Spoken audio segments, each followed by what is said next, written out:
Welcome, everyone. Today, we're not just here to talk about fashion. We're here to talk about the future. A future where an industry that totally shapes our identities and our desires becomes a force of change. Fashion can become a force that can change the world, that can change the society. Today, we're going to talk about 3 key topics. How to make fashion more regenerative, more equitable, and more sustainable. Fast fashion has told us 3 things. Has told us not to overproduce, not to underpay, and not to overlook. So today it's time to reimagine what's next. What's the future for us? My name is Fatou Ndiaye. I'm a consultant dedicated to gender equality. I'm also the TV host of a documentary where I travel the world to meet craftsmen, to meet people that are trying to preserve their heritage, their craftsmanship, and their savoir-faire. Today, I'm really thrilled to be joined on stage by 5 key people. 5 people who are going to share their stories, but also how they're trying to change the fashion industry. So, should we get started?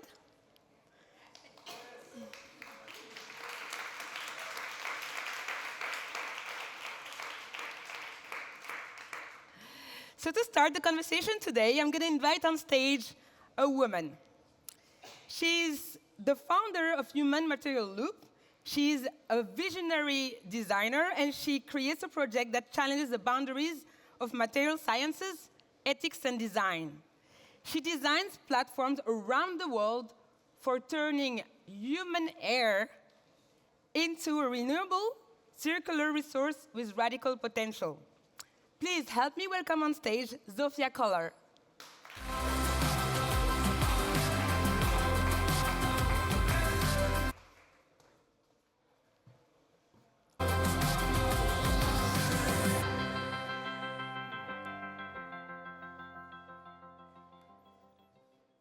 Let's reimagine textiles through courage, collaboration, and care.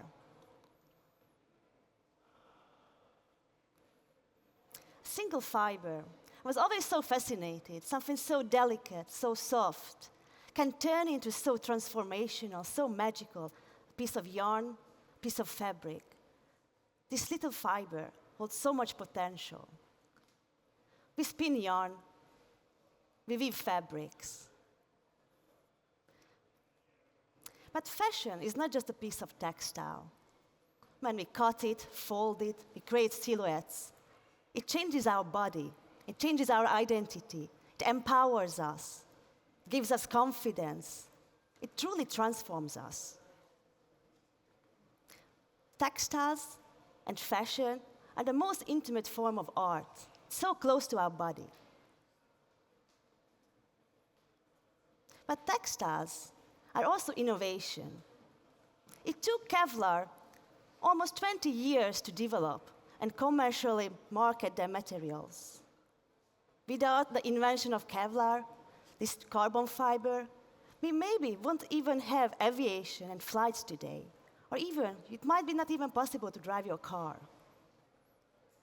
Or take, for example, the spacesuit that Neil Armstrong landed the moon.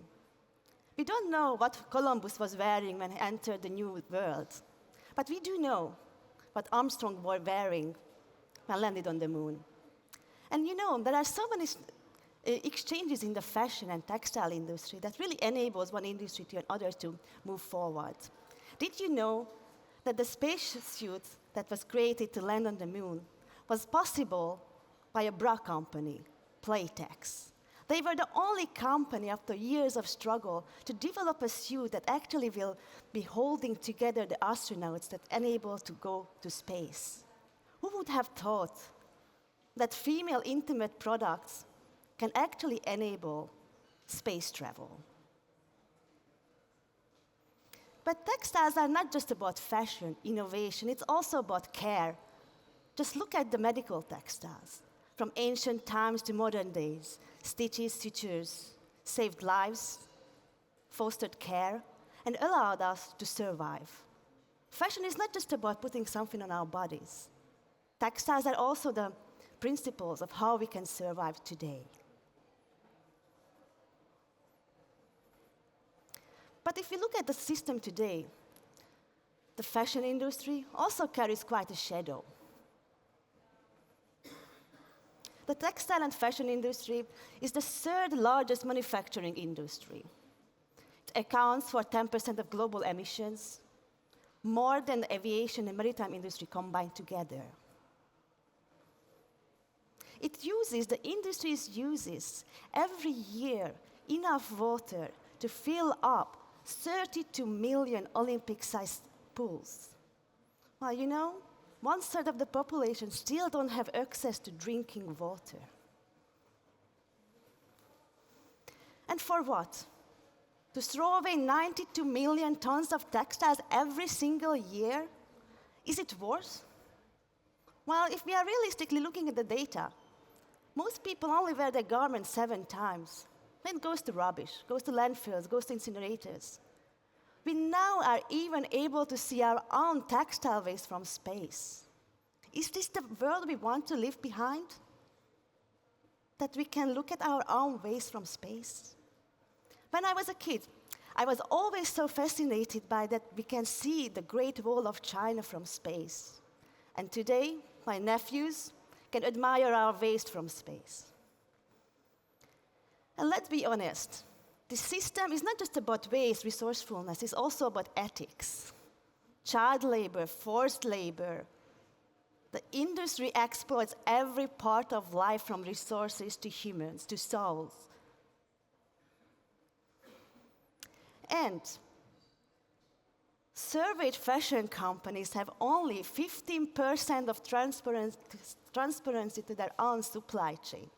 15%.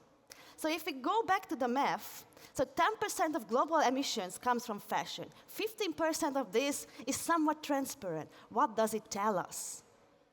That we are completely ignoring the facts, the industry, and we are living in the dark. We are closing our eyes on the industry. And we are willing to wear whatever we want.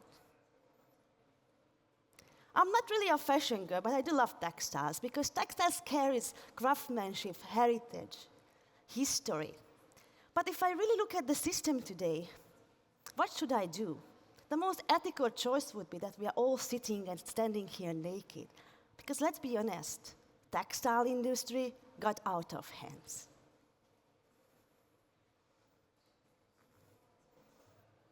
Every material we surround ourselves carries history, carries land, water, labor, carries all these resources.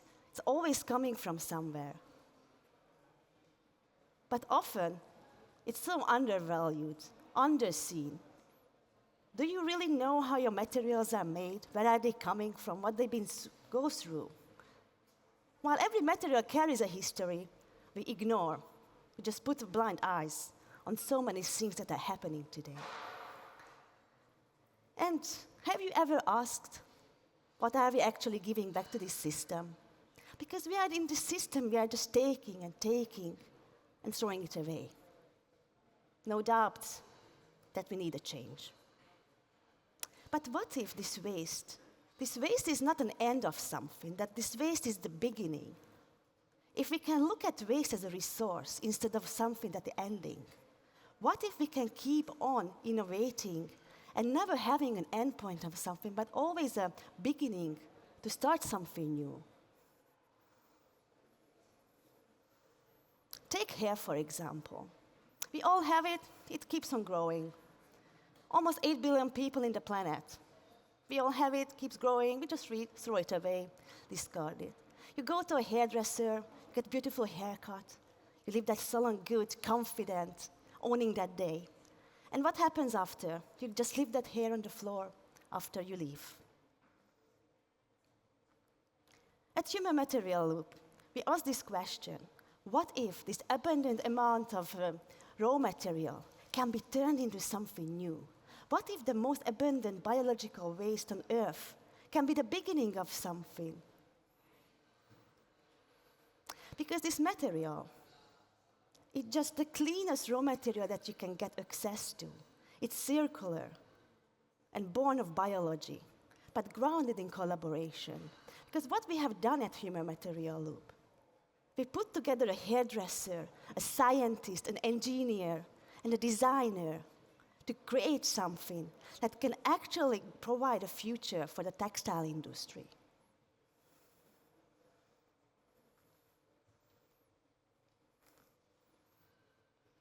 When we want to innovate, we need science. We believe that science is our best partner to make breakthrough innovations. But we need science, not a cold, detached science, but we need a curious, a creative science that's able to collaborate with us, that is able to transform us, and not just the industry, but how we see things. Because in able to transfer something, it's not just about the change, it's about how we change along the way. At Human Material, we are committed to bring the wildest dream of designers to the world. Because if you are a designer today and you are working with materials, how much guilt do you feel? How much do you know where is that material coming from? Are you able to design with that amount of guilt that you know that material exploited, extracted this planet, that there will be no future? That's why we have created Adara, our first protein fiber, to provide a regenerative and fully natural fiber for the textile industry. Adara is not about the end of textiles. It's about putting the bridge between the past and the future. And if you are wondering how this fiber feels like and looks like, just look at my blazer. It's made of Adara, a material that nobody had to suffer for. No land was used, no pesticides. It's locally sourced, locally produced, locally processed, and locally designed. How many of you are wearing something like this today that you had zero guilt for the production for it? It's natural, it's global, it's already here, it's already on us, it's already growing, and probably it's already wasted as well.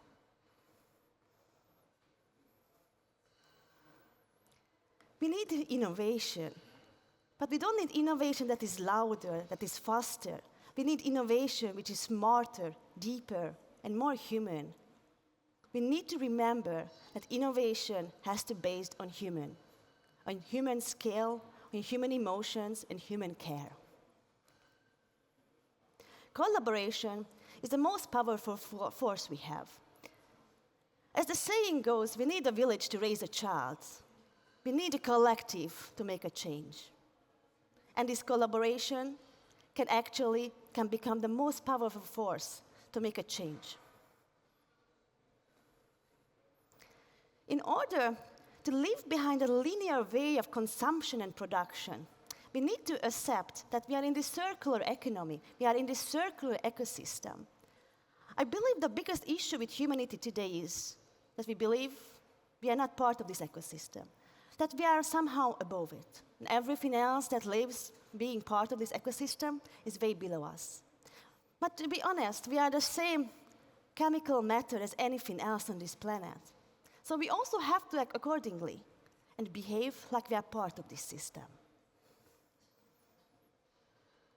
And as I said, collaboration is the most powerful force. And it takes a collective to challenge a broken system, because we have to be honest. The textile and fashion system is broken. Might be painful to hear, but this is the reality. We need next generation materials, not as a trend, not as a marketing line, but as a necessity. We need new materials that we can embrace, because what we are producing now cannot keep on going. And also, if we want to change, we have to accept before it's forced upon us. Innovation is uncomfortable because it's something new. When we face something unknown, it's uncomfortable because you don't know what you can expect from it. But we have to embrace this unknowingty because it might give us discomfort now, but it's our choice. If we wait a little longer, that discomfort will be forced upon us because climate change will not be comfortable. As I said, we need collective courage. We cannot just sit still and expect that solutions will be created. We have to be part of this change. You have to be acting to make this change happen. A few months ago, we did an exhibition in Cologne. Instead of setting up a booth, we set up a hairdresser salon. Because we really wanted to show people that actually you can be part of the change. You can be part of any innovation if you really want to. And what we realized in this, that people actually do not want to just be an observer. They want to be a participant. People want to take action. They want to be hands-on in the innovation where they can. And how can we achieve that? We have to create space where people feel welcome. Collaboration, transformation, reverence. This is what we need for the future. And to see value, we need to shift perception. To regenerate, we must reimagine. People do not see inclusion as a permission, but as a recognition. We cannot demand people to be included. We need to enable them that they feel welcome. When science forgets ethics, when design forgets care, when politics forgets people, we are left not with progress, but with rupture. These four terms are not separate terms. They're all intertwined. We cannot do one without another one. Because to collaborate, we need to commit. You cannot be half-like in something. You have to commit yourself for the change and embrace the unknown. And the systems, we need to co-create. If we want to make a system change, we cannot do it in a separation. We cannot do it in isolation. The systems of the future has to be co-created. And if we look at the future, how do we want to move forward? We do not want to dominate, but we have to relate. We do not have to consume, but to regenerate. We shouldn't create in solitude, but we have to build in dialogue. We are in this room, consumers, industry leaders, company owners. We have one task to do, and that's very simple. Don't sit still. Every action matters. Every step forward you make matters. Because the worst thing you can do is become inactive. Accept the system, you might just die now, today as well. We have to move forward. We need to take on challenges. We need courage. And I know innovation is not easy. It's a lot of discomfort. But if we don't embrace now any new innovations, climate change will be forced upon us. And that will be even more comfortable than putting your faith in new materials, in new innovations, and trusting that the system can reinvent itself. So it starts now. Don't sit still. Make a step every day forward. Thank you.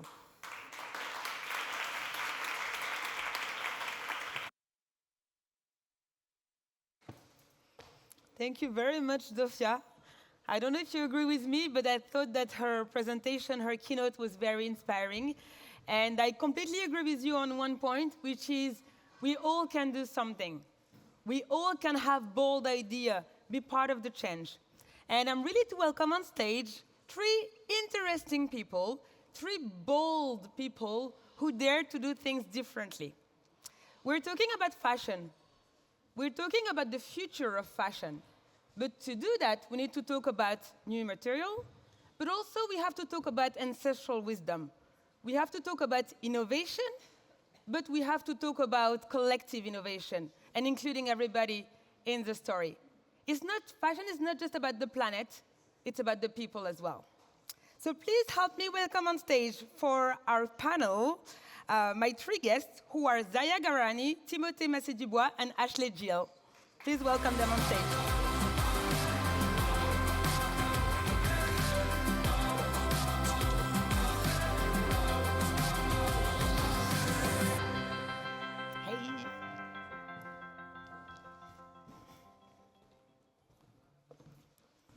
Welcome, welcome. Are you guys okay? Are you good? Bonjour, Yes, Fatou. doing well. Bonjour. Excited to be here. Very excited. And we have a Very beautiful room excited. as well. So let's dive in.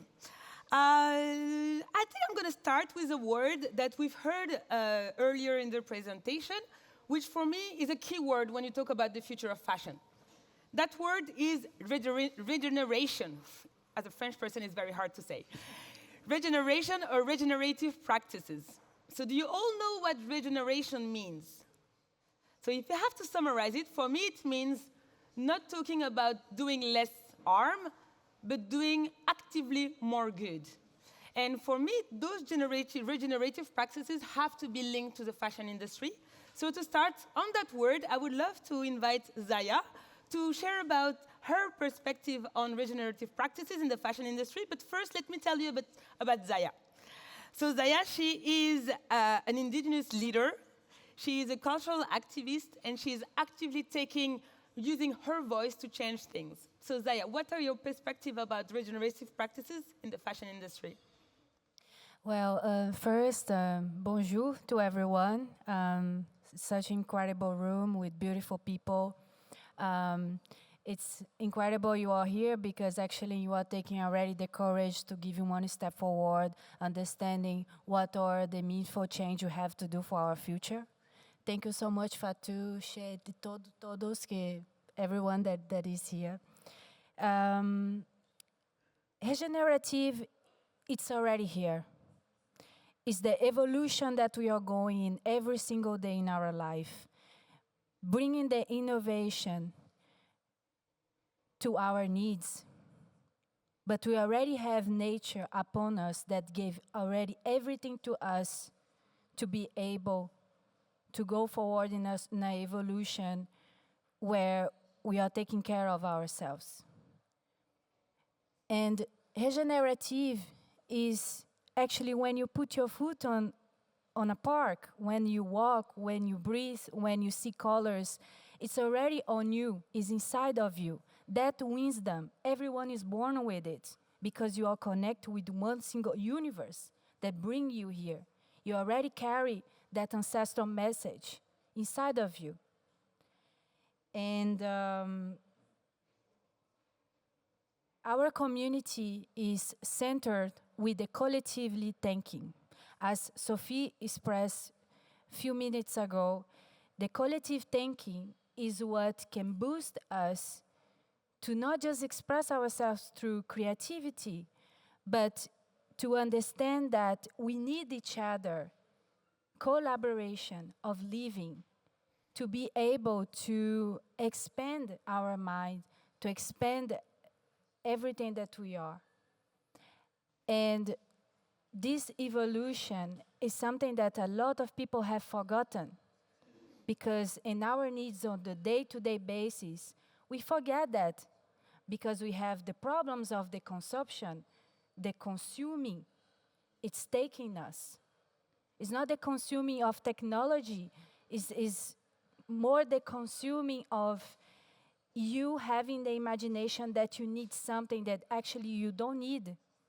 Because everything that you need is nature to breathe a pure air. And it is a trend, as also Sophie said, is something that is here right now through all the evolution that we got through, and is going more. And we have to see the biological evolution, because it's also a way that regenerative takes the action and the pure form, to disinvolve. Thank you so much. So what I hear from what you're saying is that, yes, regeneration is a trend, but at the end, it's also kind of a coming back, a return to reciprocity, community, sharing, and the collective wisdom. Exactly, to your own roots. Thank you so much for sharing that with us today. So if we look at regeneration, that it must be, it's the why. And I think that circularity is then the how. And to talk about circularity, we have Timothée, who is at the board of the Circular Fashion Regeneration. And Timothée, can you share with us the way you work? So the work that you do at the Federation is to work with different companies, pushing them forward towards a more circular economy and a circular fashion. So how do you do that? Exactly. Thank you. Thank you, Fatou. Can you hear me well? Yes. It's always complicated to speak after you, Zaya, because you just spoke about nature and bioeconomy and the roots, and I'm going to talk about money, so that's not the same. Thank you so much, Fatou. So just a word about Circular Fashion Federation. I co-founded the Circular Fashion Federation 3 years ago. The objective is really to gather all the organizations committed to sustainability and circularity in France and Europe, and maybe all over the world. We have today 300 member companies, organizations really committed to circularity, and our goal is really to represent them, to accompany them in circularity, and to promote circularity in the public debate. I will begin maybe my speech by a quote from someone you know, who is Christophe Castaner. Christophe Castaner is a former Minister of Interior in France. Now he's a CSR advisor for Shein, so there is no link between police and CSR for Shein. And he just said, when he was appointed, he said, in the name of purchasing power, we shouldn't tax the products of the poorest people. And I know that it's not a popular opinion to say that, but who can say it's completely false? Who can deny that, like the poorest people, just for them, the price is the first criteria to buy some new clothes and new garment. There was a survey by IFOP like 2 or 3 months ago. 80% of the French people, and I guess it's the same in the world, for 80% of people, the price is the first criteria to buy clothes. So we need, and circularity sustainability needs to tackle, and we need to link circularity sustainability with profitability for the producers and affordability for the consumers. And that's key. That's key to make circularity the next level of fashion. So, and then to make it profitable and affordable, we need regulation. We need to be helped by the government, by the state, by the law. And this is why in France we were pioneers in luxury. Hello. We are like the luxury country. We are pioneer in the EPR. EPR, it's acronym for Extended Producer Responsibility. It's basically like the producer needs to pay for the collect, for the reuse, for the recycling.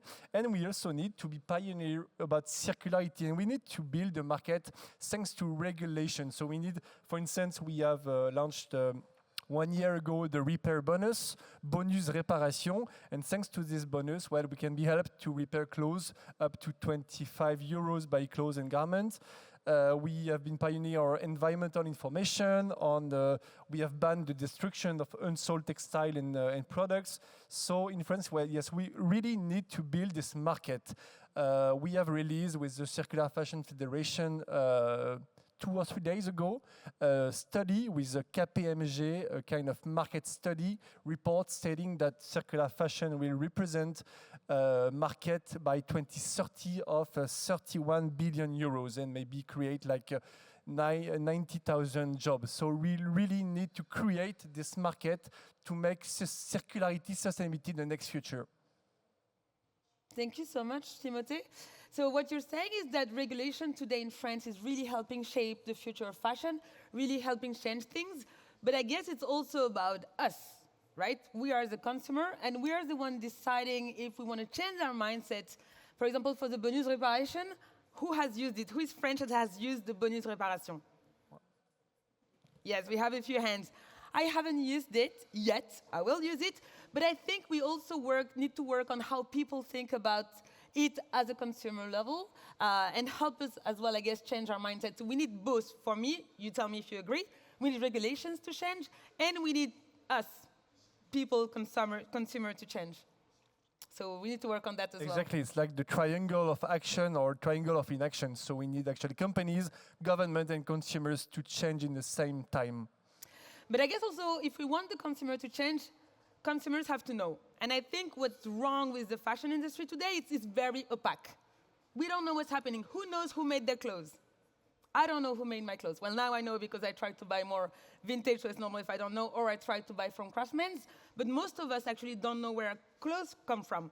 So we have a transparency issue. We need to understand more who are the people, who are the hands behind it. And I guess, Ashley, that's where you come into the conversation. So Ashley is a Chief Strategy Officer at Textile Exchange, and you work across the global supply chain to scale sustainable fibers, improve traceability.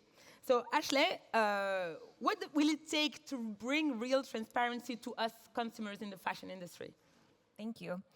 Thanks everyone for being here. I think this is actually the kind of at the heart of the organization that I represent, that Textile Exchange has been working on for many years. We actually started working on organic cotton and trying to bring together the raw material production part of the supply chain with brands and retailers, who are essentially two ends of the supply chain that, as you said, have really grown farther and farther apart, even over my own lifetime. Whenever I grew up actually on a cotton farm in Texas, and when I was very, very young, we knew where the cotton went. We had a relationship even with Levi's, so we knew actually that the cotton that we grew ended up going into denim jeans, and so we always bought Levi's growing up because we knew that's where our material was going. And that is really not the case anymore. A lot of farms today have no idea where their material goes. They may have a relationship with the first person that they sell to, but beyond that, they often don't. And obviously, both, consumers, we understand this is a gap that consumers have of not understanding where their material comes from. But it's also really eye-opening when I tell a lot of my friends who are not in this space that actually companies don't know where their material comes from.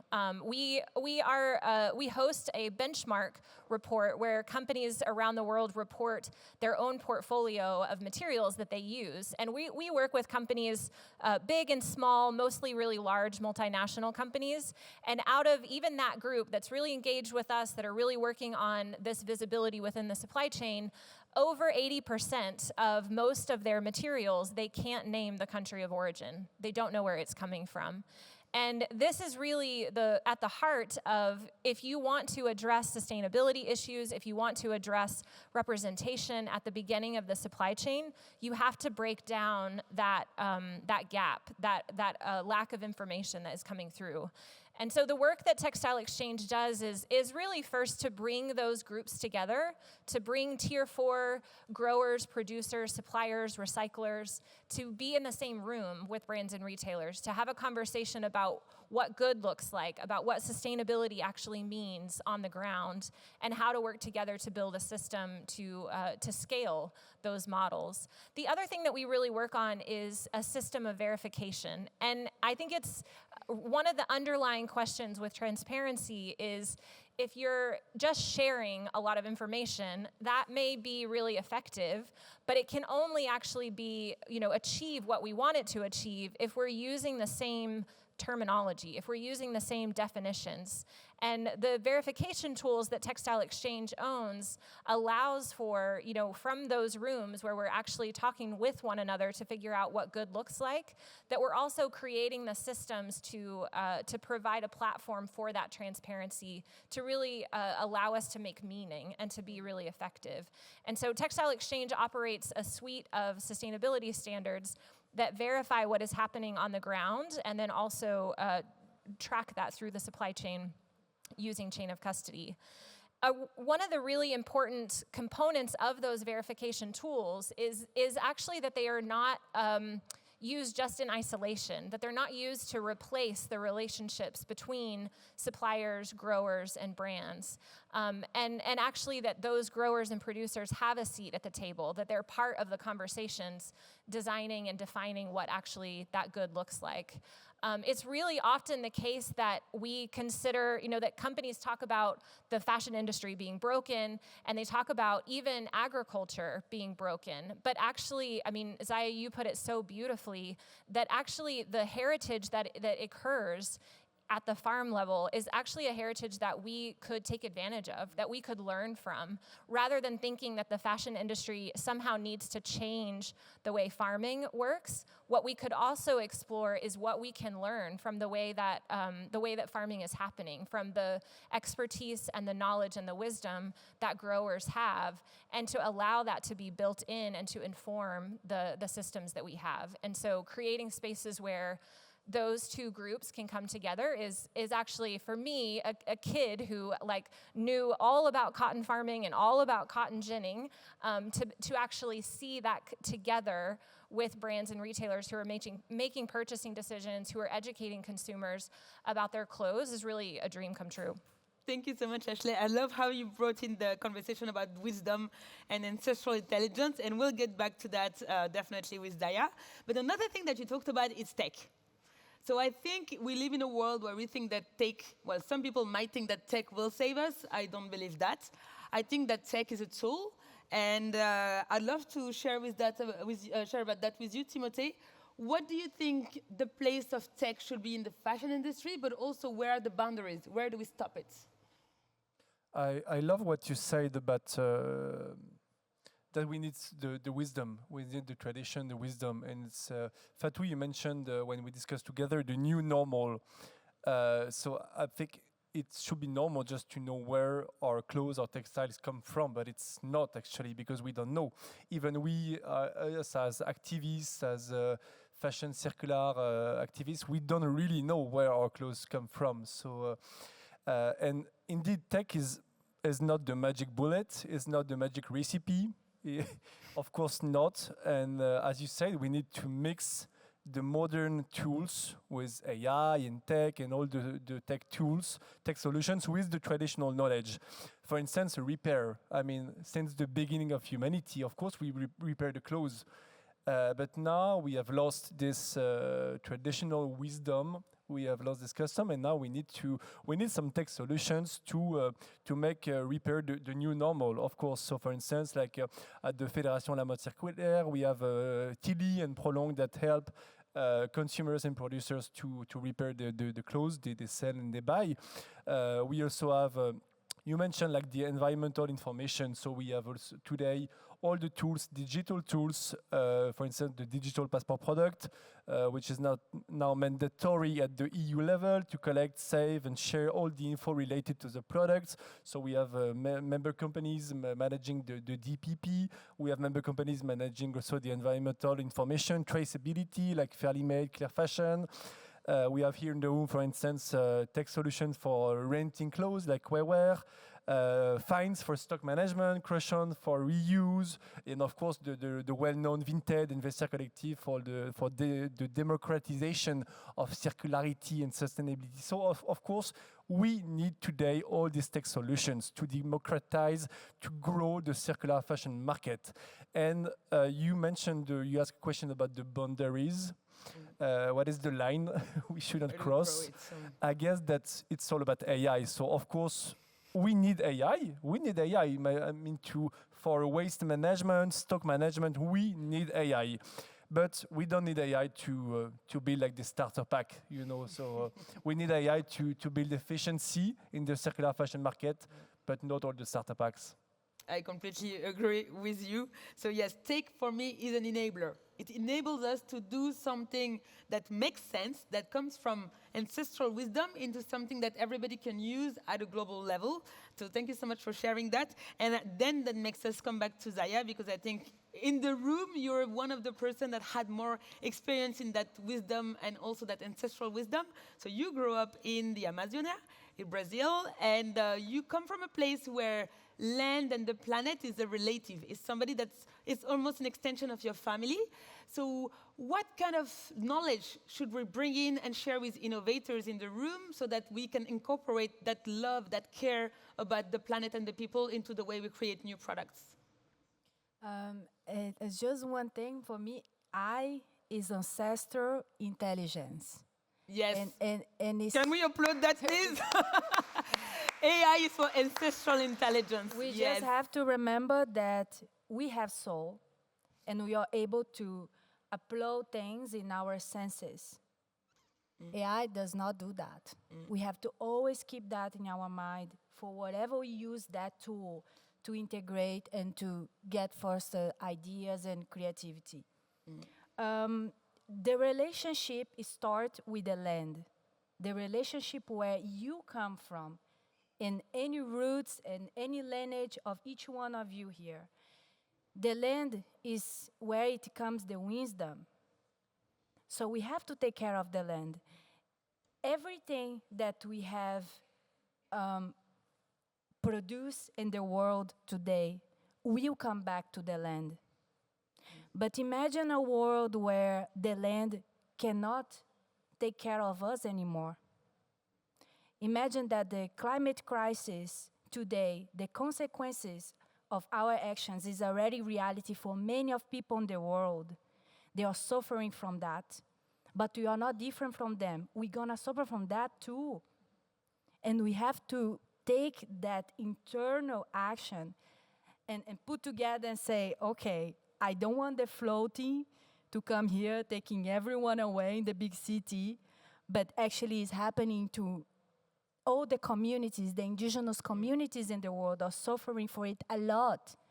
On top of the mining, the logging, it's the most terrible violence, you know. Honoring the time and the cycles that we are already living in is the most important, you know. It's, yeah, this is external thing, a piece of clothing, but when we look ourselves in the mirror, when we are with our body, we are alive, and it's everything that we need.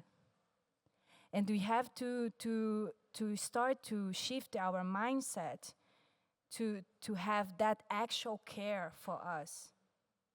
You know, because Mother Earth, she will regenerate herself. But actually, is an interrogation in that, because we actually don't deeply know that. Of course, she did in billions of years, but maybe in our time, because we are in that, you know, loop of consuming and producing so much over what we can actually produce, maybe she cannot take care of us anymore.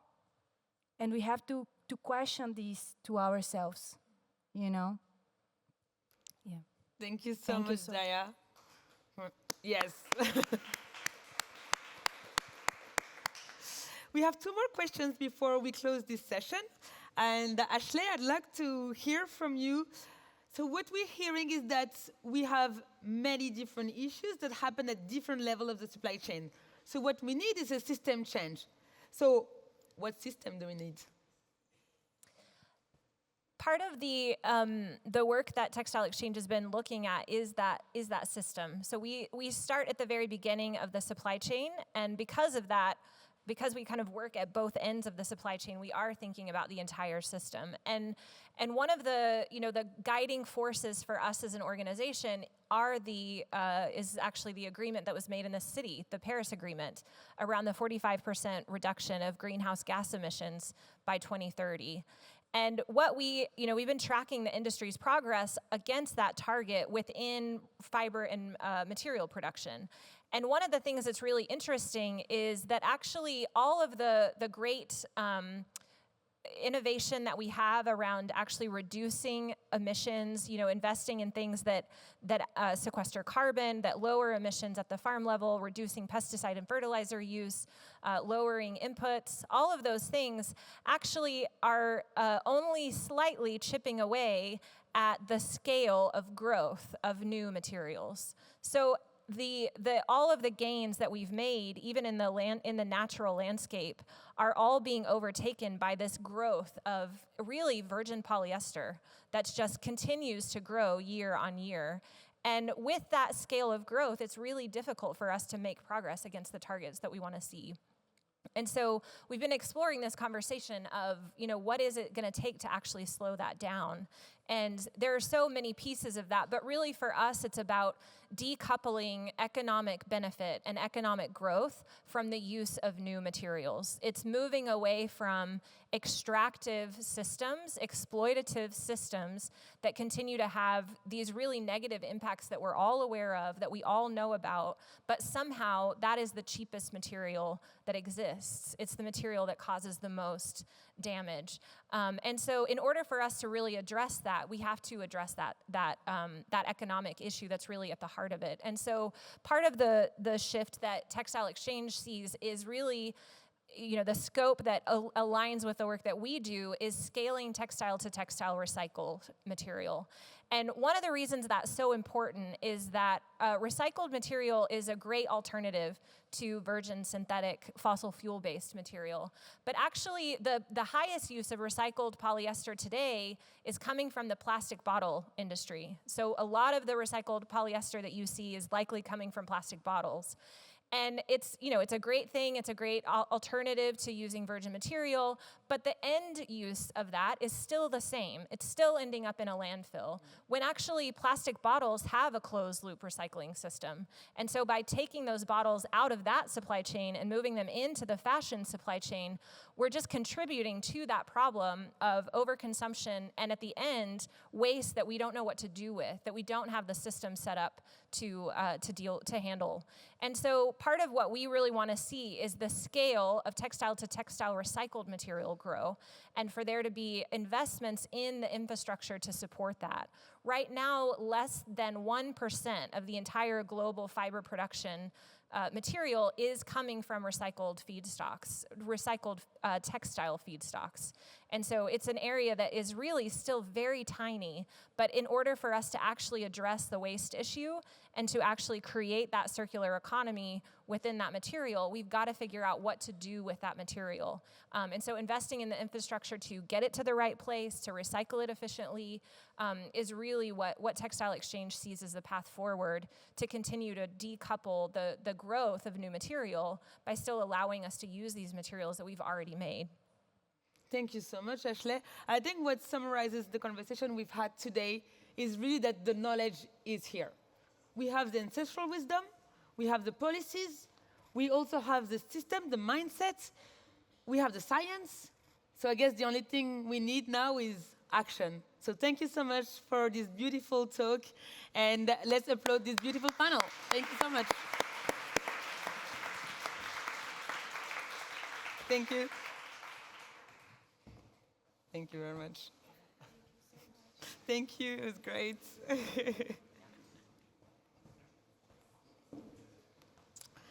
Oh, we're not done yet. We have one last panel, one last conversation. Please come back.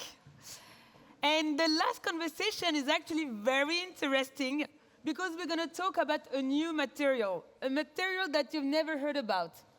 That comes from a product that most of you have drunk. Does somebody know what we're going to talk about? We're going to talk about a type of waste that comes from the food industry and that is becoming textile. And to talk about it, I would like to invite on stage Brett, who is the founder of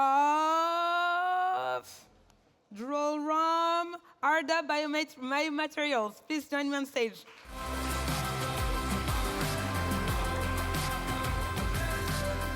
Brett, thank you for being here with us today. So as I said, we're going to talk about a type of waste that you all know, that you may have drunk before, and that became clothes.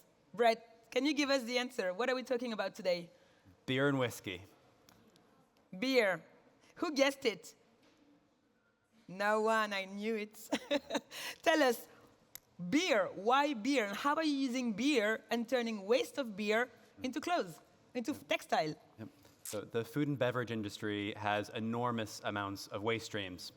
And in the brewing industry, they're after sugar, because that sugar they then add yeast to, hops, and they ferment. But when they extract sugar from the barley and the wheat, they leave behind a lot of other good stuff. And some of that good stuff is protein. About 25% of the waste stream from beer breweries and whiskey distilleries is plant-based proteins from barley and wheat. And what we're able to do is manipulate these into materials that mimic collagen, like you'd find in animal leather, or silk or wool, feathers, fur. But they can also use proteins to mimic or to replace plastic. So we're able to offer a third option that is plastic-free, petrochemical-free, animal-free, and rubber-free. Wow, okay. So can you tell us, I think you're all intrigued about how do you get the idea of starting to create textile from beer? Are you just a huge beer drinker and then one day you were drinking and you thought, oh, I have an idea? Yeah, I actually don't drink beer very often at all. But I'm currently based in London, and just south of Tower Bridge and London Bridge, there's a craft brewery hub underneath the railway arches called the Bermondsey Beer Mile. And my co-founder and I, at the time, we lived in Bermondsey, I still do, and we joined this program. It's kind of like Love Island meets Shark Tank. So you go to find a co-founder, and if you're lucky, you can get investment alongside. And one day we were at a conference, and this chemist told us, guys, you live next to all these breweries. Why don't you go in your neighborhood, talk to the guys, and see what you can do with their waste streams? It was a beautiful summer day. Went down to the breweries, chatted to the brewers, got some free beers, and out in front, they had piles 2 stories high of spent barley grains. If you're a brewer in a city, it's really difficult to get this waste stream outside of the city, and they actually have to pay to get rid of their waste. And after examining what was inside, there's oils and lipids, there's protein, there's cellulose, we realized that there's all of these materials that are made of proteins, and what if we could use plant proteins to make these materials instead of animal proteins? And the beer breweries were kind of a not so fit on paper, but the deeper you look into it, it's remarkable. Breweries are found everywhere in the world, aside from places like the Middle East. So can you imagine someday using breweries as industrial hubs to produce textiles, adhesives, coatings, food products in Germany, in France, in Japan, Australia, and beyond? So beer is a new gold. Yes. Yep. So tell us, so you now have this company that you started 2.5 years ago with your co-founder. Which kind of industry or brands are interested in your beer-made textile? Yeah, it goes across sectors. So the most ready one for us is within the fashion industry. So there's different levels and grades of material, and at the top of that is the automotive sector. You can imagine car seats, a lot of abrasion, water resistance, dirt, cold, hot, and we do believe, even though our technology is still in its infancy, we will get to that point. But the best starting point for us is within the fashion industry, ready-to-wear, accessories. It's a really nice match for the price points that we start out as a small company, also in the terms of scale that we're able to produce today, and also the speed to market. If you think about automotive, it takes 3-5 years or more, but within the fashion industry, you can get something out to market more quickly. Yes, but I think the fashion industry is going to be a challenging one. I know that I work in the fashion industry, and the luxury fashion still love the leather. Yeah. The real, quote of course, real leather. So why would they go for your product? Yeah, so it's been interesting. I didn't know this before starting the company. I never thought I'd start a company making leather-like materials. But leather is not this like clean, natural product that we all think it is. It was once this way. So back before things like chromium tanning existed, which is a very toxic chemical to waterways, and most leather today is coated in plastics. Before this, it was actually tanned with things that were like oak bark.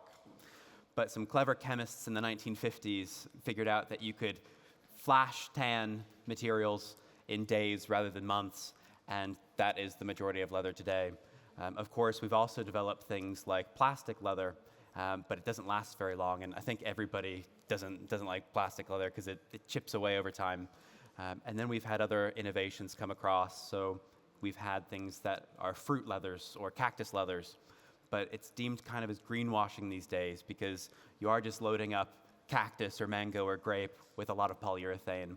And then we saw some more biotech innovations, things like mycelium or mushroom, bacterial cellulose, or growing lab-grown leather or cultivated. And these received hundreds of millions in funding. But then the promises that were made weren't quite met because these approaches are very difficult to scale. They require specialized equipment. And I do hope someday they get there, but it will take a bit longer than expected. And then we moved on to more chemistry-based approaches, things like rubber. But rubber has some challenges. It comes from the global south on monoculture plantations, doesn't have the most robust supply chain. So what if we could find something that's found everywhere, made of proteins, just like animal leather is, but it's from plants instead, that could be made all across the globe and empowering local economies. So what you're saying is that most of the leather that we find in the market that is not cow leather or animal leather would be called vegan leather. So those vegan leather are mostly actually made of plastic, or even the pineapple leather has plastic in it when it's transformed. Yeah, which, I mean, I didn't know that. I thought the whole problem was solved, but the deeper we looked into it, I mean, plastic is a wonder material. Before plastics existed in the 1940s, 50s, people like Henry Ford were looking at soybean protein. He famously wore a soybean protein suit. He was looking at putting soybean proteins into automotive interiors. And then plastics came around, petrochemicals, and it was a wonder material.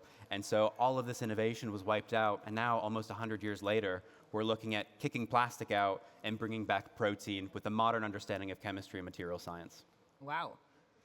And you're mentioning that some of the issues we face with the other vegan leather or non-animal leather is the scalability. So how about your beer waste leather? Is it scalable?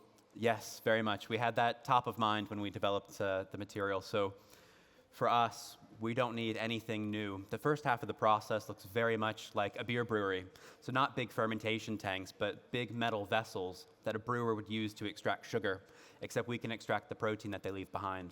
And the second half of the process looks like the plastics industry or the plastic leather industry, where you cast layers of material onto a conveyor belt, and it goes through drying chambers, and it can be spooled up into big rolls. So we don't need to create anything new. We just need to plug these, next to breweries around the world, and you can create millions of meters of material off of one single brewing site. And you have an example of the material here, right? I do. So if anyone would like to see, we have a booth downstairs, but also I have a sample on me. It's quite supple, and funnily enough, because it's made of plant proteins, a lot of the tips and tricks from hundreds of years of leather tanning work on this material as well. I guess one of the issues that may come up from the fashion industry is that it's an industry that loves things that are pretty, that tells a beautiful story. Yeah. Talking about beer waste and wearing beer waste, is the fashion industry really ready for that? I think so. So it is completely optional to tie it to a specific brewery. My dream is to have a leather jacket with a Guinness golden harp on the back, made from Guinness. But we actually find that the aesthetic can be informed by the type of beer waste we use, or even whiskey distillery waste. So in the whiskey industry up in Scotland, they're all about storytelling, and they care very much about growing barley in the islands where it hasn't been grown for 100 years. In the beer industry as well, if we use stout grain like Guinness, we get a natural black material, so we can completely skip out the toxic leather tanning industry. Or if we use IPAs and lagers, we can get brown all the way to tan. So the feedstock we use dictates the color, but we can also play around with other things like unlimited textures, thickness of material. It's all very customizable because you're building something from the ground up rather than taking a skin, stopping it from rotting, and trying to make something top down. So you're mentioning that there are actually mostly benefits to your product. Do you face any challenges in the growth of your company? Yes. So the fundraising market is not good, so many materials will be feeling the pain, but we're actually good on that now. We're going to announce our fundraising round on Monday. So we're building a new lab facility to increase our capacity. But now with that out of the way, really the obstacles that stand in the way for us are getting this into the hands of designers who say, yes, we want to use this, let's prototype, let's launch something, let's get it into the hands of customers.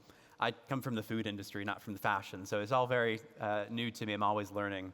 But I think you can't be everything to everybody when you first start as a materials company.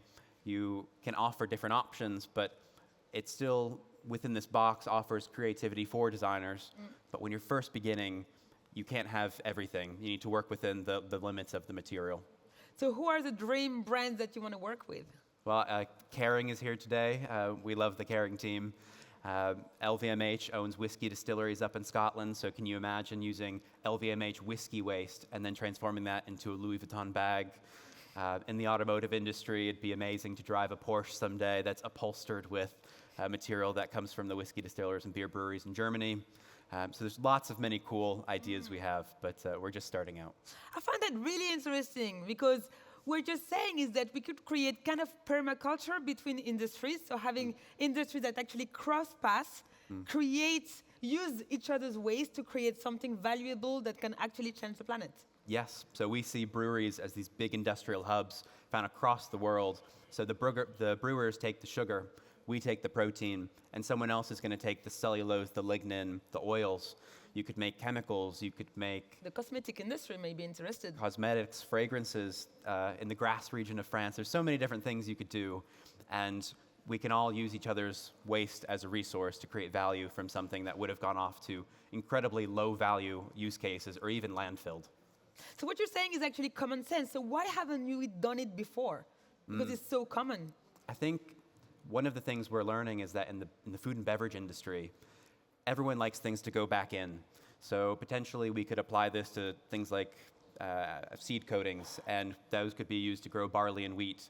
But to make the leap from a food and beverage company to empowering fashion and automotive and footwear, it's a big leap for them.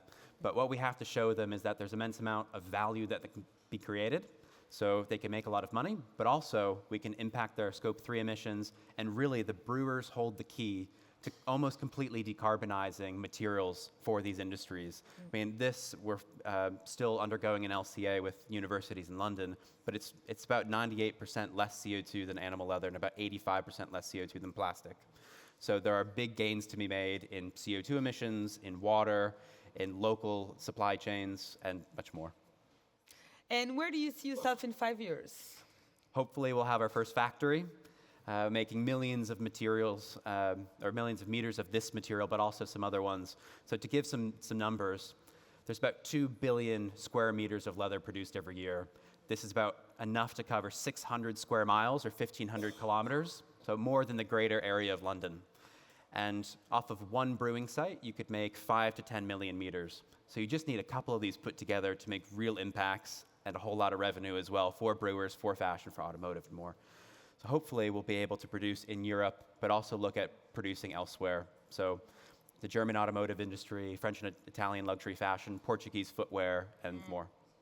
If I may challenge you, Ashley earlier was saying that maybe we should stop new products, like new material, producing new materials. What's your take on that? We've built a material system that's built off of animals and plastic. And personally, I started the company because I don't believe that factory farming animals is the solution to the food system or to materials like silk, wool, leathers, fur, and more. Plastic has also come into that, for example, in leather, with plastic top coats on nearly everything. And if we can produce materials that don't rely on animals or plastic and offer a third option for consumers, I think people are going to start buying into those kinds of materials. But shouldn't we get them to buy some of the, like, you know, we have 4 generations of clothes already produced and already available. Yep. So why don't we push people to use those 4 generation worth of clothes instead of creating new clothes? That's a part of the solution as well. Textile recycling has become a very hot topic, and it's very much needed. For us, we see that the fashion brands are very interested in recyclability. If you look at packaging or other areas, this doesn't always come to fruition. So for us, we have proven out that you can take our material and break it down and build it back up again. But for us, it's also important that it can biodegrade. And essentially, this is all nutrients. You could even eat it, though I wouldn't recommend it. Yeah. You didn't talk about eating it when we were discussing, but you talked about the biodegradability. So can you share with us how long will it take for it to disappear if we put it in the soil? Yeah, that's something we're still finding out the answer to. So we're working with universities in London to do full biodegradation studies. Typically, they're quite shallow. Like you find out this breaks down into X and Y, but we're going to go the whole way down. So X and Y break down into A, B, C, D, and figure out, is this harming anything in the environment? But for us, we really do believe you could chuck this in the back garden. It'll be nutrients, and leather once was this way when it was vegetable tanned, and now hopefully we return to the same premise.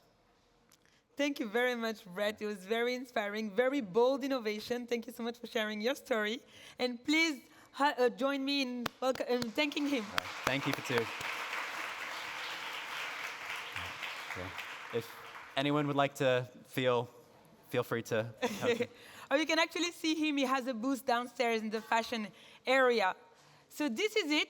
This closes our talk about fashion and the future of fashion. I don't know about you, but I'm leaving this room inspired, but also motivated. I'm leaving this room thinking that I'm happy that we have on this earth humans that are doing the work, that are being bold, innovating, people that are using their voices to change things. So if I may ask you one thing, please follow them on LinkedIn, go talk to them, help them if you can, because we need them to keep growing. Thank you so much for joining us today.